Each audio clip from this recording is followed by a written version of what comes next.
على رسوله الكريم أما بعد فقد قال الله تبارك وتعالى في القرآن المجيد والفرقان الحميد أعوذ بالله من الشيطان الرجيم بسم الله الرحمن الرحيم قل لا أسألكم عليه أجرا إلا المودة في القربى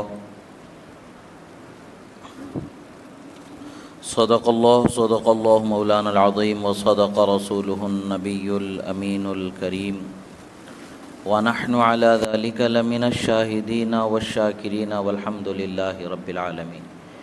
ایک مرتبہ عقیدت و محبت کے ساتھ درود شریف کا نذرانہ پیش کریں۔ اللہم صلی علی سیدنا نبینا مولانا محمد عدد ما فی علم اللہ صلاۃ دائمۃ بدوام ملک اللہ وعلی آلہ واصحابہ اجمعین۔ ایک مرتبہ اور نبی اور آل نبی پر درود شریف پڑھ لیں۔ اللہم صلی علی سیدنا نبینا مولانا محمد عدد ما فی علم اللہ صلاۃ دائمۃ بدوام ملک اللہ وعلی آلہ واصحابہ اجمعین۔ اللہ رب العزت کا بے پناہ شکر احسان کہ اللہ رب العزت نے ہمیں اس کے حبیب کریم صلی اللہ تعالی علیہ وسلم کا چاہنے والا صحیح العقیدہ ایمان والا مسلمان بنایا۔ یہ اللہ کا کروڑ شکر احسان ہے۔ اللہ تعالیٰ نے ہمیں ایمان کی دولت سے مالا مال فرمایا اور ساتھ ہی ساتھ ہمیں ان چیزوں کی سمجھ عطا فرمائی جس سے ہم اپنے ایمان کو مکمل کرتے ہیں، یعنی اللہ کے رسول کی محبت، اللہ کے رسول کے اہل بیت کی محبت، آپ کے اصحاب کی محبت، اہل اللہ کی محبت۔ یہ وہ چیزیں ہیں جو ہمارے ایمان میں نکھار پیدا کرنے والی چیزیں ہیں۔ عزیزان محترم، اللہ کے رسول صلی اللہ تعالیٰ علیہ وسلم نے ارشاد فرمایا ہے، اہل بیت اطہار کا چونکہ یہ مہینہ ہے تو اہل بیت اطہار سے نسبت رکھنے والی چیزوں کا بیان، تاکہ ہم اپنے دل میں ان کی محبت کو جیسا اس کا حق ہے بسا سکیں اور اس محبت کے بدلے میں اللہ کی بارگاہ سے جو انعام ملنے والا ہے وہ انعام کو پا سکیں۔ اللہ کے رسول صلی اللہ تعالیٰ علیہ وسلم کا ارشاد گرامی ہے، آپ فرماتے ہیں کہ عن ابی رافع ان رسول اللہ صلی اللہ تعالیٰ علیہ وسلم قال لعلی ان اول اربعۃ يدخلون الجنة انا وانت والحسن والحسین وذرارینا خلف ظہورنا وازواجنا خلف ذرارینا وشیعتنا عن ایماننا وعن شمائلنا۔ امام طبرانی نے اس حدیث مبارکہ کو روایت فرمایا ہے۔ حدیث مبارکہ کے الفاظ یہ ہیں کہ اللہ کے رسول صلی اللہ علیہ وسلم نے حضرت مولا علی سے ارشاد فرمایا، اے علی، جنت میں سب سے پہلے جانے والے لوگوں سے متعلق سرکار خبر دے رہے ہیں۔ اب دیکھیں کہ جنت میں جانے والے لوگوں کی خوش قسمتی کیسی ہے ان بزرگ ہستیوں کے صدقے میں جن کو نعمت مل رہی ہے۔ سرکار صلی اللہ تعالیٰ علیہ وسلم فرماتے ہیں، سب سے پہلے میں اور تم اور حسن اور حسین جنت میں داخل ہونے والے ہیں۔ اب یہاں پر سرکار نے فرمایا میں، تم اور حسن و حسین جنت میں داخل ہوں گے،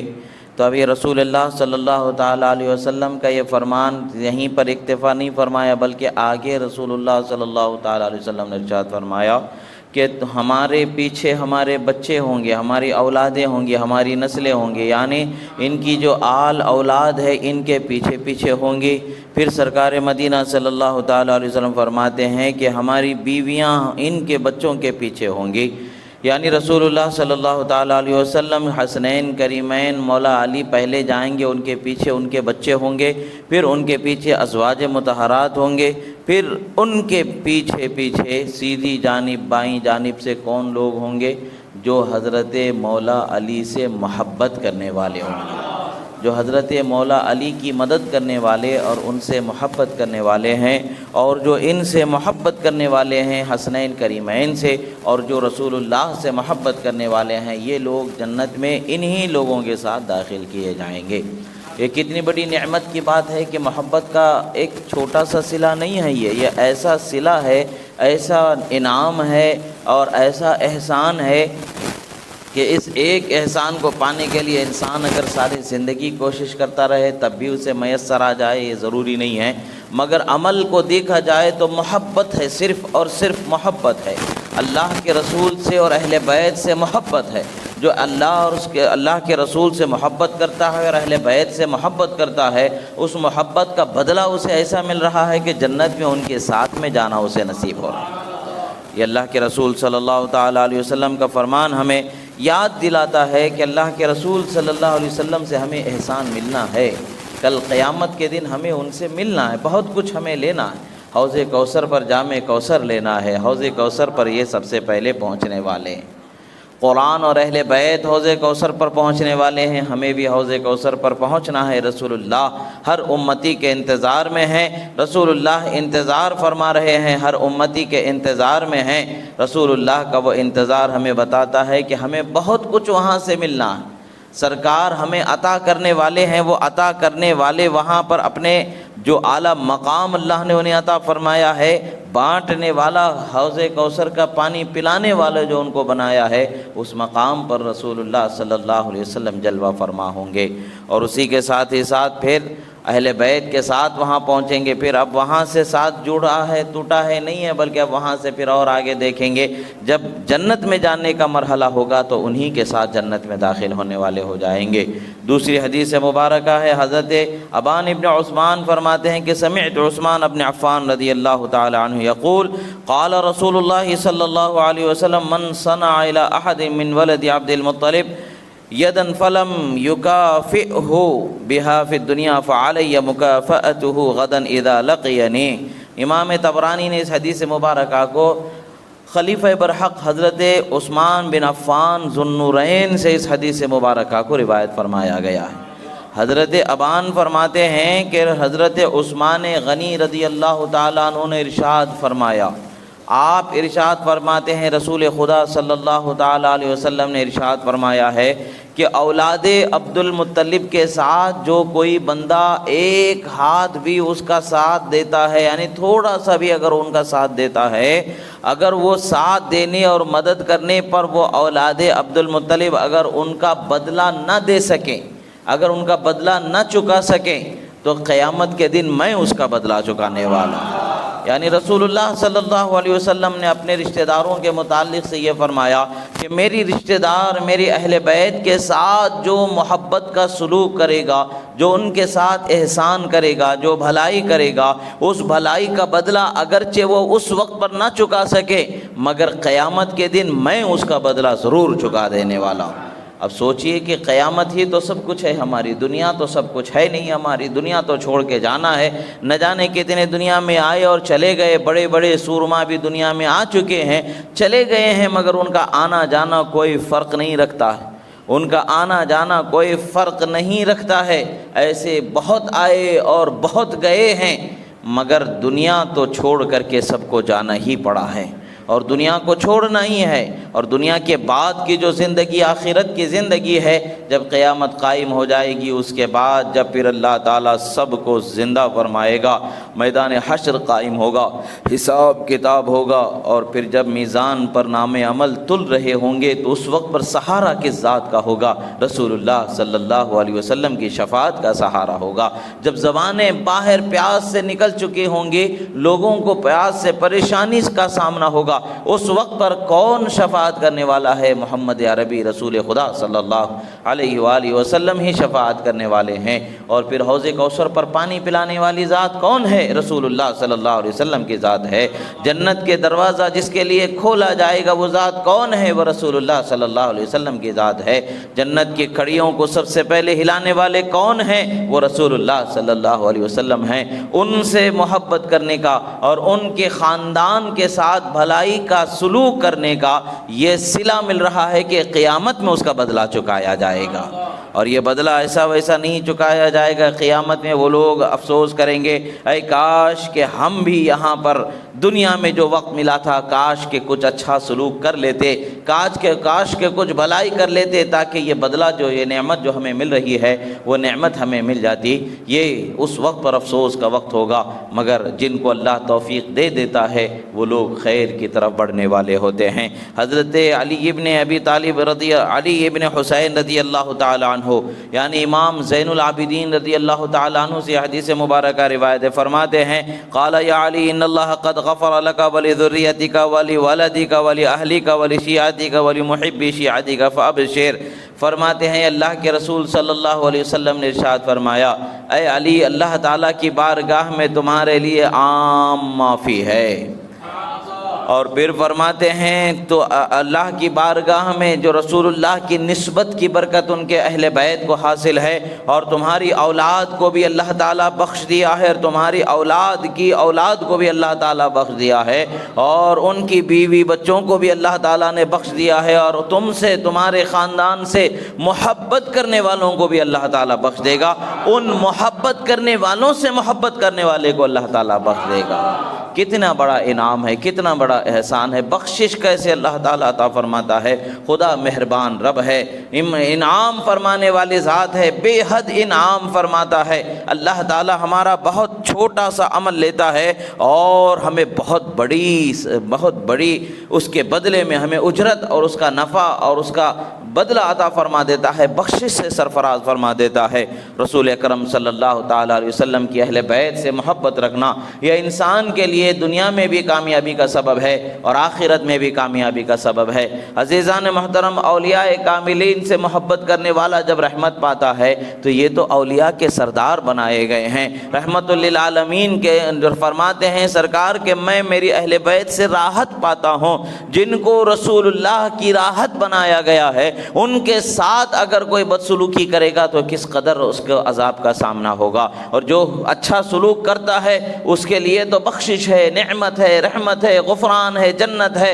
حوض کوثر کے سیرابی ہے، نہ جانے کتنی نعمتیں ہیں جو اللہ تبارک و تعالیٰ انہیں عطا فرما رہا ہے۔ قبر میں بھی نعمتیں ہیں، حشر میں بھی نعمتیں ہیں، میزان پر بھی نعمتیں ہیں، پل صراط پر بھی نعمتیں ہیں، حوض کوثر پر بھی نعمتیں ہیں، جنت میں بھی نعمتیں ہی نعمتیں اسے میسر ہیں۔ کون وہ بد نصیب بدبخت ہوگا جو ایسی نعمتوں کو اپنے ہاتھوں سے جانے دے گا؟ اگر کوئی صحیح معنوں میں اچھا تجارت کرنے والا یعنی اچھا بزنس مین ہوگا تو وہ نفع کو اپنے ہاتھ سے نہیں جانے دیتا ہے۔ ایسے ہی ہمارے لیے اچھے انسان ہونے کی دلیل ہے، اچھے مومن ہونے کی دلیل ہے کہ ایسے نفع بخش چیزیں، ثواب والی چیزوں کو مومن اپنے ہاتھ سے جانے نہیں دیتا ہے۔ مومن تو حریص ہوتا ہے، ہر بھلی چیز کو جہاں سے ملتی ہے اسے اٹھا لیتا ہے اور اس کو اپنے لیے فائدہ مند بنا لیتا ہے۔ یہی بات ہمارے لیے ہے، اہل بیت سے محبت کرنا ہمارے لیے امان اور نجات کا ذریعہ بنا دیا گیا ہے۔ رسول اکرم صلی اللہ تعالیٰ علیہ وسلم فرماتے ہیں، اب یہاں پر دیکھیں کہ صرف ان سے محبت کرنے والوں کے یہ آخرت کی نعمتیں تھے، انعامات تھے جو اللہ کے رسول نے فرمایا، بخشش یہ اللہ کا انعام ہے آخرت کا، اور پھر جنت میں داخل ہو جانا یہ آخرت کا انعام ہے، حوض کوثر پر سیراب ہو جانا یہ آخرت کا انعام ہے۔ اب دنیا میں کیا فائدے ہیں ان کے، دنیا میں کس طریقے سے فائدے ہوتے رہے ہیں؟ اللہ کے رسول صلی اللہ تعالیٰ علیہ وسلم ارشاد فرماتے ہیں، حضرت جابر ابن عبداللہ رضی اللہ تعالیٰ عنہ فرماتے ہیں، سمعت رسول اللہ صلی اللہ علیہ وسلم یقول یا ایھا الناس انی قد ترکت فیکم ما ان اخذتم به لن تضلوا کتاب اللہ وعترتی اہل بیتی۔ اور یہ حدیث کو امام ترمذی نے روایت فرمایا اور اس حدیث کو درجہ حسن میں شمار فرمایا۔ اللہ کے رسول فرماتے ہیں، اے لوگو میں تمہارے درمیان دو مضبوط چیزوں کو چھوڑ کر کے جا رہا ہوں، اگر تم ان دو چیزوں کو پکڑے رہو گے تو گمراہی سے، بد عقیدگی سے، بھٹک جانے سے، اللہ کے راستے سے ہٹ جانے سے بچ جاؤ گے، تم اللہ کے راستے پر قائم رہو گے اگر ان دو چیزوں کو پکڑے رہو گے۔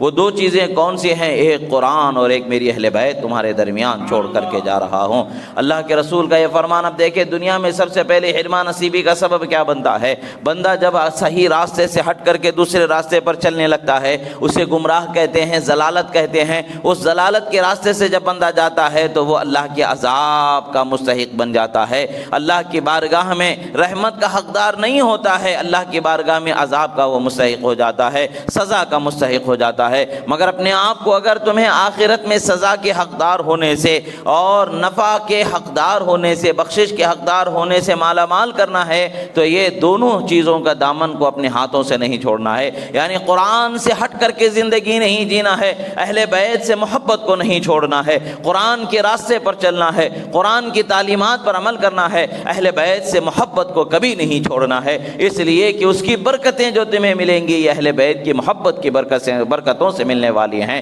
ہدایت پر استقامت ملے گی تو یہ اہل بیت کی محبت کی برکتوں سے ملنے والی ہے۔ عزیزو، اللہ کے رسول کا یہ فرمان ہمیں بتاتا ہے کہ دنیا بڑی کٹھن جگہ ہے، یہاں پر بہت ساری پریشانیاں ہوں گی، بڑے اندھیرے راستے ہمارے سامنے ہوں گے، بڑے بھٹکانے والے سامنے اسباب ہوں گے، مگر ان اسباب سے اگر ہمیں بچنے کا موقع مل سکتا ہے تو وہ دو چیزوں کے ساتھ رہنے پر یہ ہمیں ملے گا۔ اول چیز تو قرآن کے راستے پر ہمیں چلنا ہے، قرآنی تعلیمات سے اپنے آپ کو جوڑ لینا ہے، احکام خداوندی پر پابند ہو جانا ہے، قرآن نے جس بات کے کرنے کا حکم دیا ہے اس بات پر عمل کرنے والے ہو جانا ہے، اور جس بات سے روکا ہے نہ کرنے کا حکم دیا ہے اس بات سے اپنے آپ کو روک لینا ہے، اور پھر اہل بیت رسول سے محبت کرنا ہے۔ اس طرح محبت ہونی چاہیے کہ اپنی جان سے زیادہ ان کو عزیز رکھنا چاہیے۔ جب بندہ یہ نعمت پر عمل پیرا ہو جاتا ہے، جب اسے یہ نعمت میسر آ جاتی ہے تو اللہ تعالیٰ اسے ہدایت کے راستے پر گامزن فرما دیتا ہے، صراط مستقیم پر گامزن فرما دیتا ہے، صراط الذین انعمت علیہم کی راہ اسے عطا فرما دیتا ہے، اور پھر وہ بندہ اپنی زندگی کو تمام کر کے جب قبر میں بھی پہنچتا ہے تو اس پر نم کنومت العروس کا انعام سنایا جاتا ہے۔ سو جا جیسے دلہن سیج پر سوتی ہے ویسے سو جا، آرام سے بے فکر ہو کے سو جا، کوئی پریشانی تجھے نہیں ہے۔ پھر قیامت میں کوئی جگانے والا جگائے گا، اٹھایا جائے گا، اور پھر انہی کے ساتھ اس کا حشر ہوگا جن سے یہ دنیا میں محبت کر رہا تھا، دنیا میں جن کی محبت کو اپنے دل میں بسایا تھا، اب انہی کے ساتھ اٹھایا جائے گا اور انہی کے ساتھ اسے رکھا جائے گا اور انہی کے ساتھ اسے جنت میں داخل فرما دیا جائے گا۔ یہ نعمتیں اللہ کے رسول صلی اللہ تعالیٰ علیہ وسلم کی بارگاہ سے مل رہی ہیں۔ اب پتہ چلتا ہے کہ انسان کو جو گمراہی کے راستے سامنے آج لوگوں کو گمراہ کیوں ہونے کا موقع مل رہا ہے، اس لیے کہ وہ اہل بیت سے جیسا اس کا حق ہے سچی محبت نہیں کر رہے ہیں تو وہ گمراہ ہو جا رہے ہیں۔ غلو بھی غلط بات ہے اور تنقیص بھی غلط بات ہے، حد سے زیادہ بڑھانا بھی غلط بات ہے، حد سے زیادہ گھٹانا بھی غلط بات ہے۔ جو حق ہے، حق محبت اہل بیت کو جو بندہ ادا نہیں کرتا ہے وہ گمراہی کی طرف بڑھتا چلا جاتا ہے۔ عزیزان محترم، اللہ کے رسول صلی اللہ تعالیٰ علیہ وسلم سے ایک اور حدیث مبارکہ روایت ہے کہ رأیت رسول، حضرت جابر ابن عبداللہ فرماتے ہیں رأیت رسول اللہ صلی اللہ علیہ وسلم فی حجتہ یوم عرفہ وہو علی ناقتہ القصوى یخطب فسمعته یقول یا ایہا الناس انی قد ترکت فیکم ما ان اخذتم به لن تضلوا کتاب اللہ وعترتی اہل بیتی۔ امام ترمذی نے اس حدیث کو روایت فرمایا، امام طبرانی نے اس حدیث کو روایت فرمایا اور فرماتے ہیں کہ سنو، میں نے رسول اللہ کو آخری حج کے وقت پر، حجۃ الوداع کے موقع پر اپنی اونٹنی پر سوار ہو کر کے یہ اعلان فرماتے ہوئے سماعت کیا ہوں، سنا ہوں۔ وہ اعلان کیا تھا جو رسول اللہ فرماتے ہیں؟ وہ اعلان یہی ہے کہ میں تمہارے درمیان دو چیزوں کو چھوڑ کر کے جا رہا ہوں، ایک اللہ کی کتاب اور ایک میری اہل بیت۔ ان سے جڑے رہو گے تو گمراہ ہونے سے بچ جاؤ گے، بدعقیدہ ہونے سے بچ جاؤ گے، پھٹکے ہوئے لوگوں میں ہونے سے بچ جاؤ گے، راہ مستقیم پر چلنے والے ہو جاؤ گے۔ اور اگر تم ان سے اپنے آپ کو دور کر لیتے ہو تو ہلاکت کے راستے پر تمہارا چلنا ہو جائے گا۔ عزیزان محترم، اللہ کے رسول صلی اللہ تعالیٰ علیہ وسلم کا یہ فرمان ہمیں بتاتا ہے کہ رسول اکرم صلی اللہ تعالیٰ علیہ وسلم نے امت کو بڑی رحمت کا راستہ عطا فرمایا ہے، ہدایت کا راستہ عطا فرمایا ہے، کامیابی کا راستہ بتایا ہے۔ وہ راستہ کیا ہے؟ قانون قرآن پر انسان کو زندگی گزارنا ہے، اللہ کے قانون پر انسان کو زندگی گزارنا ہے، اور اللہ کے رسول کی اہل بیت سے محبت کرتے ہوئے زندگی گزارنا ہے۔ نہ محبت میں کمی آنی چاہیے، نہ قرآن کے احکام پر عمل کرنے میں کمی آنی چاہیے۔ قرآن کے احکام پر عمل میں کمی نہیں اور اہل بیت سے محبت میں کمی نہیں تو جان لیں کہ کل قیامت میں انہی کے ساتھ اللہ تعالی ہمارا حشر فرمائے گا۔ اللہ کے رسول صلی اللہ تعالیٰ علیہ وسلم سے ایک اور حدیث مبارکہ ہے، فرماتے ہیں حضرت ابن عباس رضی اللہ تعالیٰ عنہ فرماتے ہیں کہ النجوم، قال رسول اللہ صلی اللہ علیہ وسلم، رسول اللہ صلی اللہ علیہ وسلم نے فرمایا النجوم امان لأہل الارض من الغرق وأهل بيتي أمان لأمتي من الاختلاف فإذا خالفتها قبيلة من العرب اختلفوا فصاروا حزب إبليس۔ فرماتے ہیں کہ سنو، ایک بات یہاں پر جان لو، زمین کو برباد ہونے کے لیے بھی ایک چیز ہے۔ فرماتے ہیں آسمان پر جب تک کہ ستارے چمک رہے ہوں گے اس وقت تک کہ زمین کو ڈوبنے سے بچا لیا جائے گا، یعنی پانی میں زمین ڈوبے گی نہیں، اسے غرق نہیں ہونے دیا جائے گا، ڈوبنے نہیں ہونے دیا جائے گا، یعنی ہلاک ہونے نہیں دیا جائے گا۔ اور پھر فرماتے ہیں میری اہل بیت امان ہیں زمین والوں کے لیے فتنہ و فساد سے بچنے کے لیے۔ جب تک کہ میری اہل بیت دنیا میں ہیں اور ان کے ساتھ لوگ جڑے ہوئے ہیں تو وہ فتنہ و فساد سے اپنے آپ کو بچا لیں گے، اور جو ان سے ہی جھگڑا کر لے گا اور ان سے ہی فتنہ فساد یعنی ان سے ہی لڑائی مول لے گا، گویا کہ وہ شیطان کا گروہ، شیطان کا لشکر بنا دیا جائے گا۔ اور یہ حدیث مبارکہ کو امام حاکم نے فرمایا صحیح الاسناد ہے، یہ حدیث اسناد کے اعتبار سے صحیح حدیث ہے، یہ حضرت امام حاکم رحمہ اللہ کا بیان ہے۔ عزیزان محترم، پتہ چلتا ہے کہ اللہ کے رسول صلی اللہ تعالی علیہ وسلم کا یہ اعلان ہمیں بتا رہا ہے۔ دوسری حدیث میں آیا ہے کہ جسے حضرت امام احمد بن حنبل نے روایت فرمایا ہے، ملا علی قاری نے بھی مرقات شریف میں اس کا ذکر فرمایا ہے۔ حدیث مبارکہ کیا ہے؟ النجوم امان لأہل السماء فإذا ذهب النجوم فإذا ذهبت النجوم هلك أهل السماء وأهل بيتي أمان لأهل الأرض فإذا ذهب أهل بيتي هلك أهل الأرض أو كما قال رسول اللہ صلی اللہ علیہ وسلم۔ فرماتے ہیں کہ سنیں، آسمان پر چمکنے والے ستارے جب تک آسمان پر چمک رہے ہوتے ہیں آسمان والوں کے لیے امان ہے، جب ستارے آسمان کے ٹوٹ جائیں گے تو آسمان والے بھی ہلاک و برباد کر دیے جائیں گے۔ ہمیں پتہ ہی نہیں کہ آسمانوں میں کتنی مخلوقیں ہیں، جو یہ گیلریز بنی ہوئی ہیں، جتنے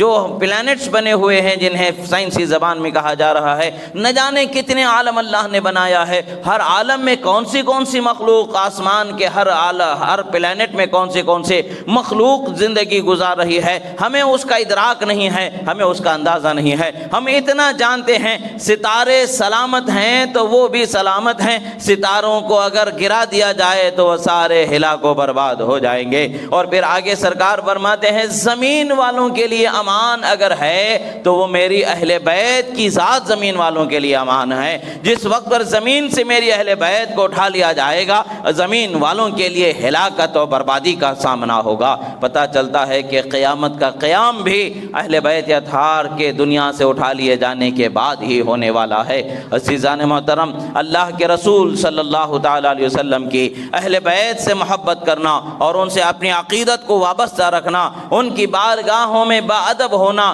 اور اپنی جان سے زیادہ ان سے محبت کرنا، یہ ہمارے لیے کامیابی کے لیے ضروری ہے۔ اور اگر ہم چاہتے ہیں کامیاب ہونا تو اس پر ہمیں عامل ہونا ہی ضروری ہے۔ اور اگر ہم نے کامیابی کو چھوڑ دیا ہے، ہم یہ نہیں سمجھ سکتے کہ کل کا ہمارا سوال جواب ہونے کا معاملہ نہیں ہوگا، یقیناً ہوگا۔ اللہ تعالیٰ جب ایک پانی کے قطرے سے انسان کے وجود کو بنا سکتا ہے، ہمیں بغیر کسی قطرے کے اللہ نے آدم علیہ السلام کو پیدا فرمایا، ایسے ہی بغیر باپ کے عیسیٰ علیہ السلام کو پیدا فرمایا، بغیر ماں باپ کے آدم علیہ السلام کو پیدا فرمایا، حوا علیہ السلام کو پیدا فرمایا، اور آگے دیکھیں گے تو اللہ تعالیٰ کیا اس پر قادر نہیں ہوگا کہ بغیر کسی سبب کے سارے انسانوں کو پیدا فرما دے؟ اللہ تعالیٰ یقیناً قادر ہے۔ جیسے اس نے بغیر انسانی وجود کے انسان کو وجود بخشا، ایسے ہی مارنے کے بعد بھی پھر اسے زندہ ضرور فرمانے پر قادر ہے، اور اسے پھر زندہ کیا جائے گا، پھر اٹھایا جائے گا، سوال و جواب ہونا ہے۔ اس وقت پر ہمارا حال کیا ہونا ہے وہ اللہ ہی بہتر جانتا ہے، مگر ہمارے لیے جو راستے اللہ اس کے رسول نے دے دیے ہیں، کل کی ہلاکت سے اپنے آپ کو بچانے کے لیے، کل کی پریشانی سے اپنے آپ کو بچانے کے لیے جو راستے اللہ کے رسول نے دیے ہیں، وہ راستے کیا ہیں؟ اللہ کے کتاب قرآن مجید کے احکام پر عمل پیرا ہو جانا ہے، اور اللہ کے رسول کی اہل بیت سے محبت کرنے والے ہو جانا ہے۔ یقیناً اللہ تبارک و تعالیٰ کی بارگاہ میں شفاعت اور بخشش کے حقدار ہو جائیں گے۔ حضرت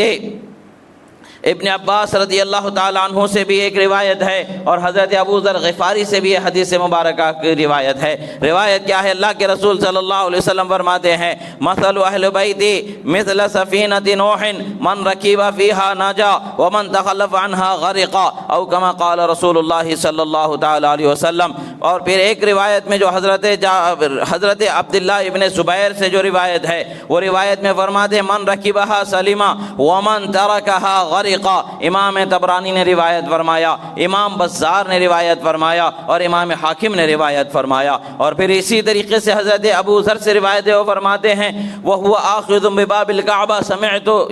سمعت رسول اللہ صلی اللہ علیہ وسلم مثل اہل بیتی مثل سفینۃ نوح من رکب فیہا نجا ومن تخلف عنها غرقا ومن قاتلنا فی آخر الزمان فکأنما قاتل مع الدجال او کما قال رسول اللہ صلی اللہ تعالی علیہ وسلم۔ یہ احادیث مبارکہ کا مفہوم و معنی یہی ہے۔ اللہ کے رسول صلی اللہ علیہ وسلم فرماتے ہیں اے میری امتیو سنو، نوح علیہ السلام کی امت کی نجات کے لیے، کامیابی کے لیے، جانوں کی سلامتی کے لیے جو کشتی بنائی گئی تھی، پانی میں ڈوبنے سے بچنے کے لیے اس کشتی میں سوار ہونا ضروری تھا۔ جو اس کشتی میں سوار ہو گیا وہ اپنے آپ کو ڈوبنے سے بچانے والا ہو گیا، ہلاکت کے راستے سے اپنے آپ کو بچانے والا ہو گیا، اور جو اس کشتی سے دور ہو گیا وہ اپنے آپ کو ہلاک و برباد کر دیا، پانی میں ڈوب کر کے مر گیا۔ ایسے ہی میری اہل بیت ہے، جو میری اہل بیت سے محبت کے ذریعے ان کے قریب ہو گیا وہ نجات پا گیا، ہلاکت سے اپنے آپ کو بچا لیا۔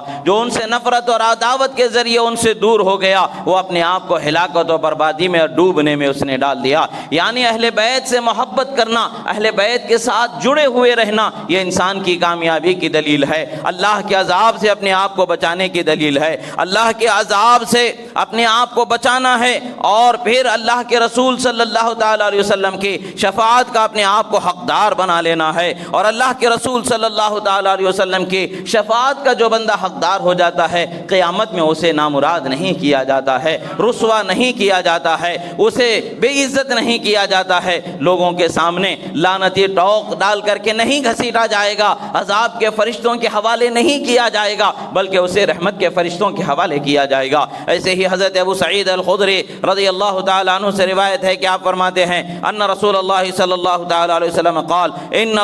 للہ حرمات ثلاثا من حفظهن حفظ اللہ له۔ فرماتے ہیں اللہ تبارک و تعالی نے 3 حرمت والی چیزوں کو رکھا ہے، اور جو بندہ اللہ کی رضا کے لیے حرمت والی یعنی عظمت والی چیزوں کا احترام کرتا ہے، ادب کرتا ہے، اس کے ساتھ اپنے اچھے طریقے کو روا رکھتا ہے، اللہ تبارک و تعالیٰ اس کے بدلے میں اس کے دین اور دنیا کے سارے معاملات کی حفاظت فرما دیتا ہے۔ کتنی بڑی نعمت ہے، دنیا بھی اللہ کی حفاظت میں ہے اور آخرت بھی اللہ کی حفاظت میں چلے جائے، یہ کتنی بڑی نعمت کی بات ہے۔ اللہ جس کی حفاظت کرے وہ کیا برباد ہو سکتا ہے، اللہ جس کی حفاظت کرے وہ کیا ہلاک ہو سکتا ہے۔ اللہ کی حفاظت کا حقدار بننے کے لیے 3 حرمت والی چیزوں کی حرمت کا احترام بجا لانا ہے، ان کا جو حق ہے اس حق کو ادا کرنا ہے۔ وہ کیا فرماتے ہیں، جو اس کا حق ادا نہیں کر سکا، جو اس کا احترام نہیں کر سکا، تو اب اس کے لیے ایسا ہے کہ اس کے لیے نہ دنیا کی حفاظت ہے نہ آخرت کی حفاظت ہے۔ سرکار کی بارگاہ میں عرض کیا وما ہن یا رسول اللہ، وہ حرمت والی 3 چیزیں کون سی ہیں یا رسول اللہ؟ فرمایا حرمت الاسلام و حرمتی و حرمت رحمی، فرمایا حرمت اسلام کا اسے لحاظ رکھنا ہے، اسلام کی عزت اور اسلام کے احترام کرنا ہے، اور اسی طریقے سے میری عزت اور میرا احترام کرنا ہے، اور میری اہل بیت کا ادب اور احترام کرنا ہے۔ اللہ کے رسول نے فرمایا جو اسلام مذہب اسلام کا ادب و احترام کرنے والا، مذہب اسلام کی حرمت کا لحاظ رکھنے والا، حرمت کا خیال رکھنے والا ہوگا، اور رسول اللہ کی حرمت کا خیال رکھنے ہوگا، رسول اللہ کی اہل بیت کی حرمت کا خیال رکھنے والا ہوگا، اللہ تبارک و تعالی اسے دنیا کی بھی حفاظت عطا فرما دیتا ہے اور آخرت کی بھی حفاظت عطا فرما دیتا ہے۔ اللہ کے رسول صلی اللہ تعالی علیہ وسلم کی اہل بیت سے محبت رکھنے والوں پر اللہ تبارک و تعالی کا بے پناہ انعام ہے، بہت بڑا احسان ہے۔ یہ ایسا احسان ہے کہ انسان زندگی بھی اپنی گزار دے تب بھی اس کا وہ حق ادا نہیں کر سکتا۔ بڑی آسانی سے ہے، ہمیں کچھ کرنا نہیں ہے، ہمیں کچھ سونے چاندی کی اینٹوں کو لے جا کر کے محل بنا کر کے نہیں دینا ہے، ہمیں کچھ جواہرات کو ان کے چلنے والے راستوں میں بچھا دینا ہے، ایسا نہیں ہے، بلکہ اپنے دل میں ان کی محبت کو ایسے بسانا ہے کہ اللہ اور اللہ کے رسول کے بعد سب سے زیادہ انہی کی محبت ہمارے دل میں بسائی جائے۔ جب وہ محبت ہوگی تو کیوں ہونی چاہیے؟ رسول اللہ کی نسبت سے محبت ہونی چاہیے، رسول اللہ کی اہل بیت ہونے کی وجہ سے محبت ہونی چاہیے، جیسے کہ رسول اللہ نے فرمایا احب اللہ لما یغزوکم من نعمت واحبونی بحب اللہ واحب اہل بیتی لحبی، فرمایا اللہ نے جو نعمتیں تمہیں بخشی ہے ان نعمتوں کی وجہ سے اللہ سے محبت کرنے والے ہو جاؤ، اور اللہ کی رضا کے لیے مجھ سے محبت کرنے والے ہو جاؤ، اور میری رضا کے لیے میرے اہل بیت سے محبت کرنے والے ہو جاؤ۔ ہمیں محبت اہل بیت ہونا ہے، ہمیں محبت اہل بیت کس لیے ہونا ہے؟ اللہ اور اس کے رسول راضی ہو جائیں اس لیے کیا جانا ہے۔ اللہ کے رسول کو محبوب ان کی اہل بیت ہے تو ان سے ہم محبت کریں گے، اللہ کے رسول راضی ہو جائیں گے، اللہ کے رسول راضی ہو جائیں گے تو ان کا رب خدا راضی ہو جائے گا، اور ہمارے لیے بخشش ہے، رحمت ہے، نعمت ہے، جنت ہے، عذاب سے نجات ہے، جہنم سے نجات ہے، بہت ساری نعمتیں اللہ تعالی ہمیں بخشے گا، دنیا کی بھی نعمتیں عطا فرمائے گا، آخرت کی بھی نعمتیں عطا فرمائے گا۔ اللہ رب العزت سے دعا ہے کہ جو کچھ کہا گیا سنا گیا، کہنے میں سننے میں جو غلطی ہوئی اللہ تعالیٰ اسے معاف فرمائے، اور جو صحیح و درست کہا گیا اسے قبول فرمائے، اور ہمارے سینوں میں اس کی محبت کو، رسول اللہ کی محبت کو، اس کے اہل بیت کی محبت کو عطا فرمائے، اور ہمیں اسلام کے سچے راستے پر چلنے کی توفیق عطا فرمائے، قرآن کے سچے راستے پر ہمیں چلنے کی توفیق عطا فرمائے، اہل بیت کی محبت سچی کرنے کی توفیق عطا فرمائے، رسول اللہ کی ہر نسبت کا ادب و احترام کرنے والا بنائے، آپ کے اہل بیت سے محبت کرنے والا، آپ کے اصحاب سے محبت کرنے والا بنائے۔ مولا ہمیں جو پریشان حال ہے ان کی پریشانیوں سے انہیں نجات عطا فرما، پروردگار جو بیمار ہے انہیں شفائے کاملہ واجلہ عطا فرما، جو قرض دار ہیں بار قرض سے سبکدوشی عطا فرما، پروردگار جن کے گھروں میں جوان بیٹے بیٹیاں بھائی بہن غیر شادی شدہ ہے ان کے شادیوں کے اسباب مہیا فرما، ان کا بہتر و تابندہ مستقبل فرما، تمام مومنین مومنات کے رشتے زواج میں محبت مودت شفقت رحمت عنایت عطا فرما۔ مولا مسلمانوں پر جہاں کہیں بھی ظلم ہو رہا ہے مولا ظالموں کو نیست و نابود فرما، مظلوم مسلمانوں کی مدد فرما، بیواؤں یتیموں بے سہاروں بچوں کے لیے مولا اسباب و سہارے مہیا فرما، پروردگار ہمارے علاقوں میں ہمیں کفایت کرنے والی بارش عطا فرما، عذاب کی بارش سے ہماری حفاظت فرما، پروردگار رحمت کی بارش عطا فرما، نعمت کی بارش عطا فرما، تیرے کرم کی بارش عطا فرما، ہماری زمینوں میں ہمارے موسم میں سیرابی عطا فرما، مولا ہمارے جان و مال عزت آبرو ایمان کی حفاظت عطا فرما، ہمیں آنے والی نسلوں کو اور ہم کو ہماری قیامت تک کی ہر نسل کو بدعقید کی گمراہی ضلالت کفر شرک سے محفوظ فرما، اسلام اور ایمان پر خاتمہ بالخیر عطا فرما۔ اقول قولی ھذا استغفر اللہ لی ولکم ولسائر المؤمنین وما علینا الا البلاغ المبین برحمتک یا ارحم الراحمین والحمد للہ رب العالمین۔